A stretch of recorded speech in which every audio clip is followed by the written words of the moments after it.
Hey guys, welcome back to JordanSamuel Skin Talks.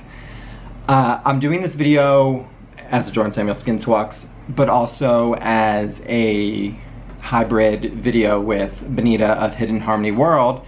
And there was so many good questions on the giveaway that I wanted to take time to answer basically all of them.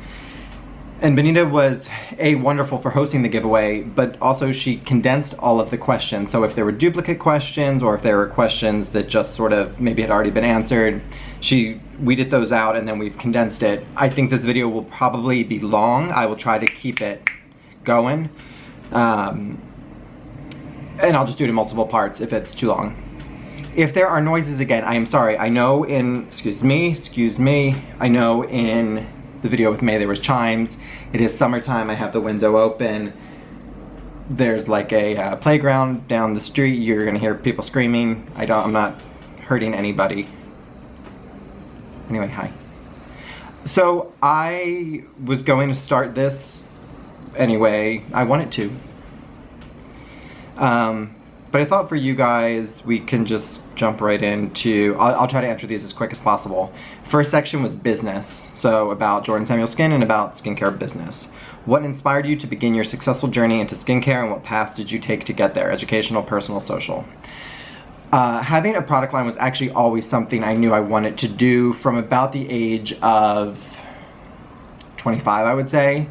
I was a professional dancer, that's what I did my whole life. That is, I would spend my whole life training, and so I knew I wanted to be a professional dancer from the time I was about 3.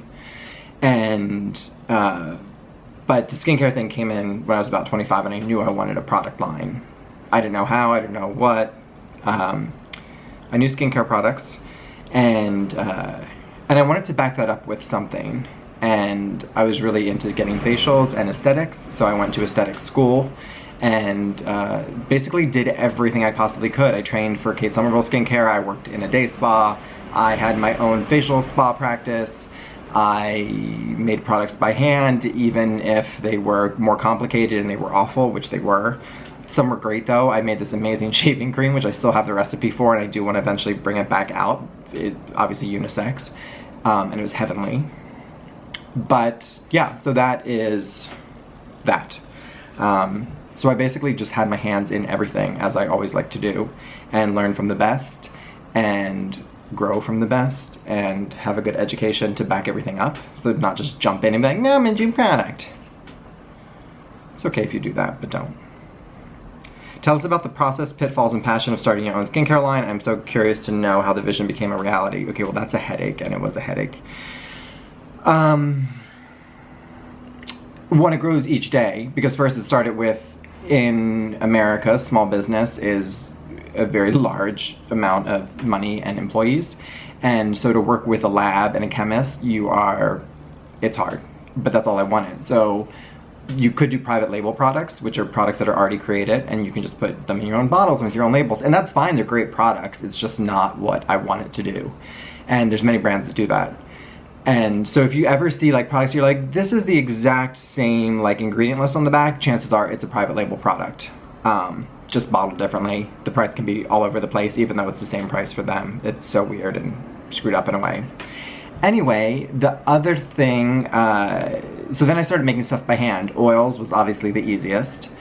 But like I said, I did a shaving cream, I did a moisturizer, I did a cream cleanser, I did, like a liquid gel cleanser. Some stuff was awful, some wasn't, but it was the only way I could get started. And then finally one small lab took a chance on me, and we went from there. They ended up closing, and then I was sort of, what's the saying, like,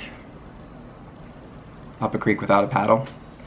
And I contacted somebody who has a skincare brand in the industry, a very successful skincare brand, and I said, please, who do you use? Can you make an introduction? Can you beg them to do smaller runs? I need help. And they did, and the rest is history. That is a very condensed, and it's not even that condensed version of the pain. I like this one. What products did I use before creating my own? Obviously a bunch, but mainly Kate Somerville. I have been using Kate Somerville since she launched in forever. in like 2006, I believe. And that was actually how I came to work with Kate Somerville, and her products really made a change in my skin. I loved her products. And then I went to aesthetic school. Her book had just come out, which you haven't read her book, Complexion Perfection. It's great. Came out maybe a month before I started school, and then she was coming for a book signing to Nordstrom while a day we were in school, and I said, I will buy everybody in the class the book if we can leave school and go do this book signing. And they were like, sure. And I met Kate, and she said, when you're done with school, contact me, and the rest is history. How I come up with formulations for each product and what each ingredient does. Well, that's a little hard. We're gonna skip the what each ingredient does, because that is, that'll take about 77 hours. But you know, for the most part, obviously you have your actives, which you know, your acids, your hyaluronic acid, your retinols, your peptides, you know what everything does. So that's that. Then there's filler ingredients, which fillers aren't, you know, they get a bad rap. They're not necessarily bad. Sometimes you need ingredients that sort of texturize the product, which can be considered a filler, preserve the product. Like, those things are important. And the formulations, honestly, I try to make people's lives easier so they have more time for friends and family, and so I sneak in them doing less on their skin in a fun way, but I want you to be doing less always. And so if you're not going to do it by reducing your products, I'm going to make it other ways, whether it's a multifunctional product or whether it's a lower strength retinol or a lower strength acid or something like that. So that's how I go about it at first, and then I try to get creative in my head. And the reason I don't have that many products too is because I could come out with 2 masks this year, another cleanser this year, another this year, another this, and I'm doing things that that I think are going to make changes in people's skin. And right now, of course, I don't have a line for everybody's skin type. Hopefully I will eventually have a product for everybody's skin type, but until then, we'll see. What makes your products unique? They just are. JK. What I just said, actually, is they are multifunctional, they are multi-purpose, it is about less is more. They are not Band-Aid products, they're actually working on the skin to fill a specific need or want or desire, and it's not to take away from anything, but you know, essences aren't needed, toners aren't necessarily needed. Yes, my line does need an SPF, and I will have that because that is needed, but it's just really getting back to what I'm seeing in the treatment room and then bringing it to the retail market and being truthful about what the skin really needs and what it doesn't, and not over marketing stuff, and that is what makes them unique. My fondest memory of starting my own range, probably the excitement in the beginning. And you know, the great thing is I went in very naively, which was the best thing I ever did, because I didn't know the landmines going in. And had I known that, I might not have pushed as much or as hard. I think I would have been a little bit scared, possibly. I keep itching my face, you guys, I'm sorry, because I just shaved a little bit and put my stuff on, and then picked up my cat and was kissing them, and their hair is now stuck to my face. How sexy is that? Dream product I'd want to create, well, I think one of them is coming out very soon, and I think another would be like the perfect SPF, which it doesn't exist, so. But you never know, you know, never say never, but that. What is one type of product which you have in your line, which I would never have in my line, and why? Oh, that's interesting. Well, back to never say never. I would hate to never say never. You know, hydroquinone works. It has a bad rap in terms of what it can possibly, you know, side effects and what it can do. And just because there's so many special precautions that go into it, and there are other ingredients that can do very similar things, I would probably say I would never have a hydroquinone product in my line. Will you add SPF to your line? Absolutely. Eventually. It could be in a year, it could be in 55 years, but yes. So, how much time you got? Let's see, I feel like I want to go on to more skincare stuff. There are a bunch of Ballet questions. Oh, but there's some, okay, I'm going to answer them and I'll go quick because some of them actually have skincare related things in there. Fondest memory of dancing, probably my retirement performance. I have never felt so much love and support on stage ever. What has been your favorite role in the ballet and why? There's many. Puck in A Midsummer Night's Dream, which is sort of like a devilish character. But I retired with Ulysses Dove's Red Angels, which I think you can YouTube a video of me like rehearsing it. Pretty special to me. And a George Balanchine Ballet Symphony in 3 movements. But I could name so many others too. So, and that would also be favorite role and favorite ballet. So I answered 2 questions back to back there.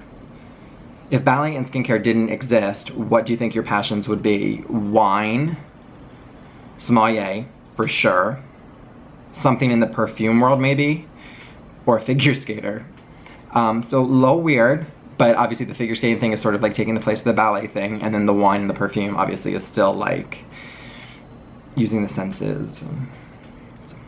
Products to use before dancing or breaking sweat. Really my line. And I sort of created it that way. Sometimes certain creams can be very, with the emulsifiers and silicones, can just be feeling weird. That's why I like, you know, the water and the oil. And it's so funny when people are like, you're gonna have a moisturizer. You could actually take Hydrate and Etoile and put a emulsifier, you know, heat them up, put them in a pot with an emulsifier, and you would have a moisturizer. So those 2 products are a moisturizer together, minus emulsifiers, which you don't really need anyway. I know it feels different on the skin, but so that's what I like, that you can have these light layers. Hydrate is perfect for working out. You're giving your skin, you know, hydration and a little bit of, you know, something on the skin, but the skin's still breathing. And then obviously Play is a great gentle cleanser to remove sweat, dirt, oil, and grime and not overstrip the skin, so before, during, after. Not that you're gonna cleanse your skin during your workout. If you do, please video it and send it to me. Suppose you have the opportunity to give your signature facial to an iconic dancer from the past. Which ballerina or ballerino dancer would you choose and why?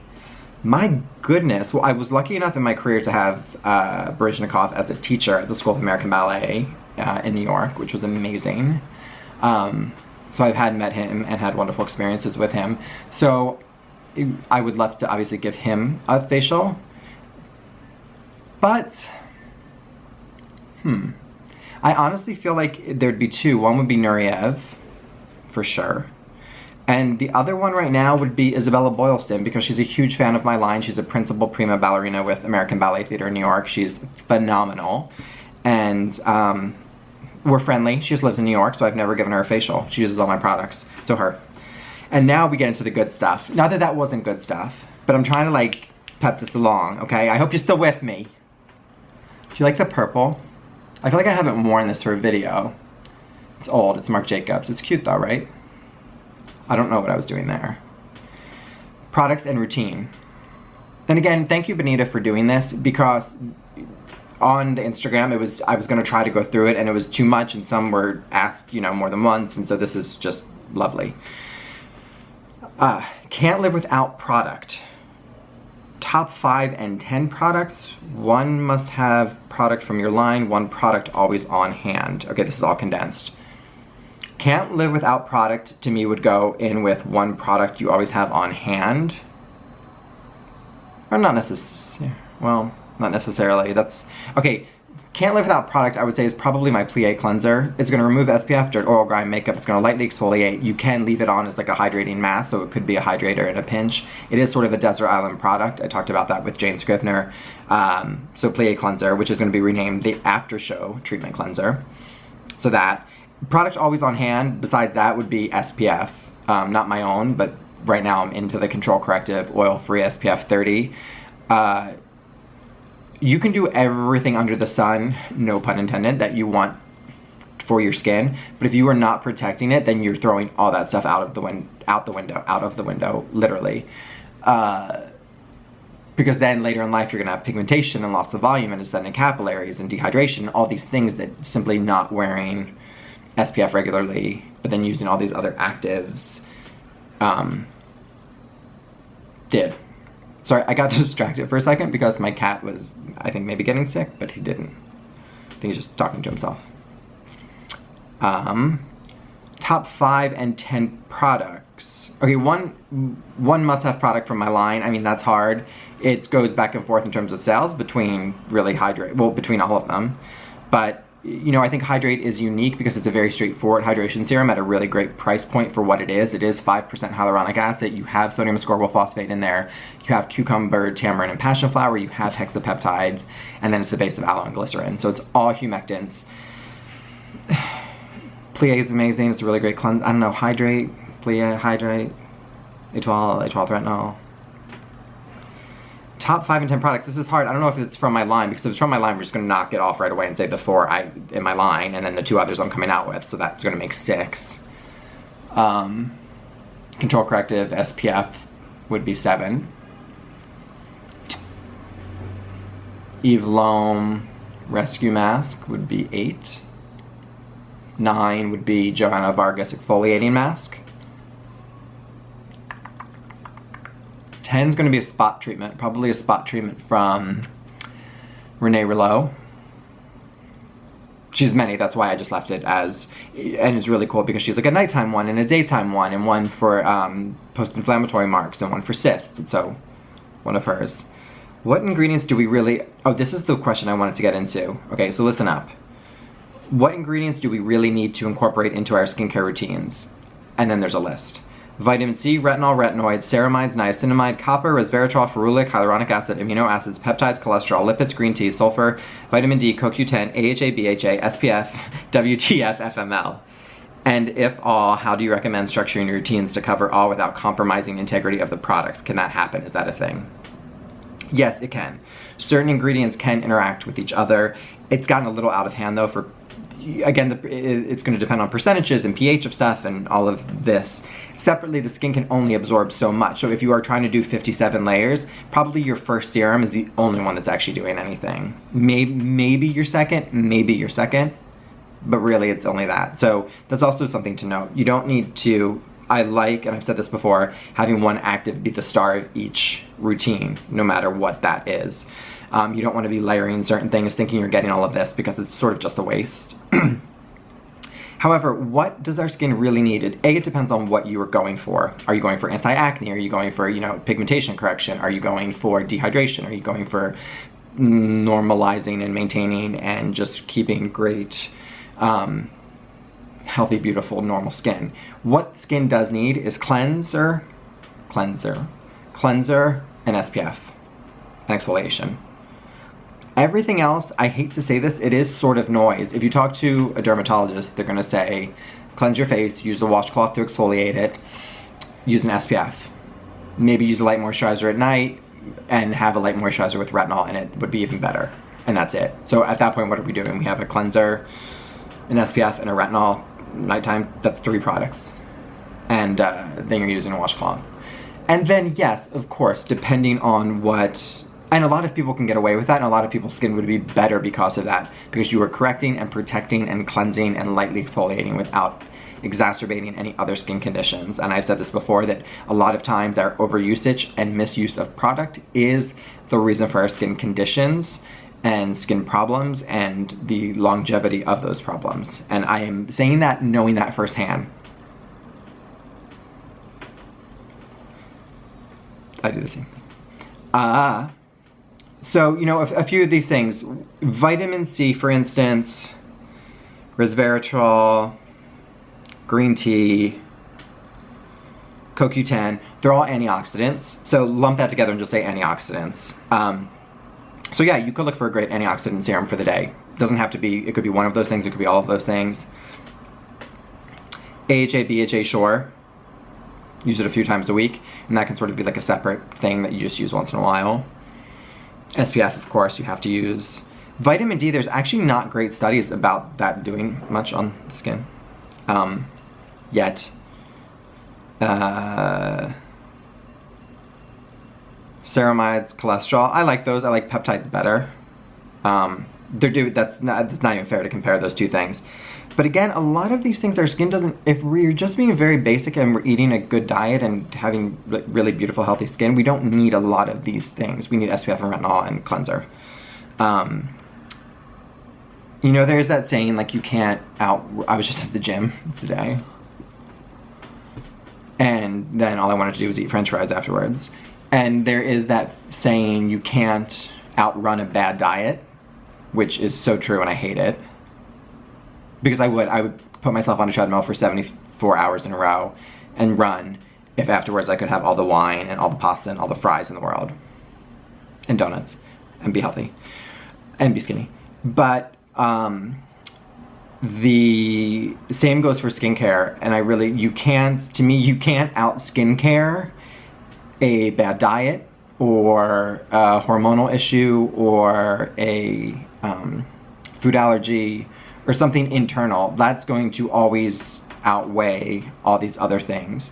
And an Eve Lom quote, which she said to me, and it just is like stuck in my brain. And I said this to a few of you via private message, and I've said it before, but it's what you put on comes off and what you put in comes out, which I love. So again, topically, it does stuff. Obviously, I have a skincare brand. I believe in it. It does work, but it only does so much.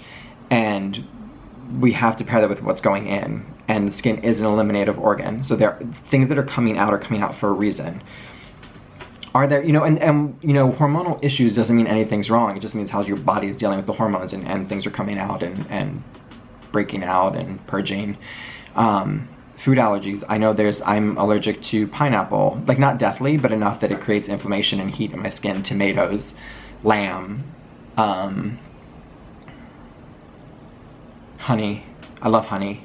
Allergic. And when I eat those things, I get this red, this inflamed, and I can topically help, but again, if I'm just constantly putting that stuff in my body, it's gonna have, I might be able to like push it back a bit with product, but we're not getting to the root of the problem. So, food for thought, and no pun intended. Physical SPFs dry the skin, how to avoid and treat. They don't by nature really dry the skin. I just find that a lot of the formulas do. I have found that layering for many reasons. So you could do, like, specifically with my products, hydrate and A12, because then you have the water and the oil. You have a little bit of vitamin C in both. So that's going back to your antioxidants. And then you are putting all these good ingredients into the skin, and you're putting this sort of barrier with the oil up on top of the SPF, so the SPF can just sit and not do anything on the skin. So then you're helping it not dry out. I also find a combination of a chemical and physical sunscreen is sort of the best of both worlds, because then it's not a full-blown chemical sunscreen where you're possibly reacting, because a lot of people do react to it, and it's not a full-blown physical sunscreen where it could possibly leave that dry feeling on the skin or give that white cast. So I really like the hybrid of the two. Preventative measures for aging skin. Anti-aging cream in 20s. What ingredients should I look for? How to age gracefully. Peptides and retinols. How to age gracefully. Just be yourself. We're all fierce. What are the basics for a 46-year-old who can't afford too many products but wants her skin to be in the best condition as she approaches her 50s? SPF and retinol. Good basic gentle cleanser. SPF. Good basic straightforward moisturizing SPF and retinol. And you're golden. And eat well, enjoy life. How to introduce retinol in skincare at a very young age can have how to introduce retinol in skincare at a very young age can have negative effect on skin. Well, you shouldn't be doing retinol at a very young age. I really wouldn't recommend retinol possibly till 30, but 28 is sort of the like magic number. That is when it has been proven that collagen production slows down for us. Not stops, not like, just slows down. So don't get all weepy on me.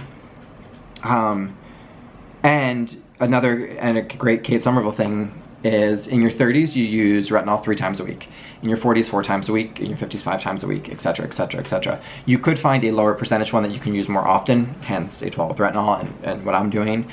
And no, if you introduce it and are patient with it, you're not going to have, and you don't use it at a very young age.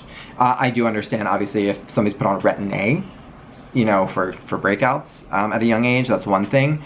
But then hopefully your dermatologist will be able to guide you along with that and hold your hand. How to control oiliness. It's an internal thing. Again, it's coming from the inside out. So you can mattify all you want. It's going to keep coming. It's from the inside out. Mists. Importance in a routine, or is it enough to use serums? Mists are not important at all. I had one. I'm sorry, I'm probably going to have another one, but I hate to say it. It's a wonderful, fun ingredient, but there's no importance whatsoever in a routine. If you're using a pH balance cleanser, you're absolutely fine, and you're going to cleanse your skin, and that'll be it. But now let's go on to part 2. See you in a bit.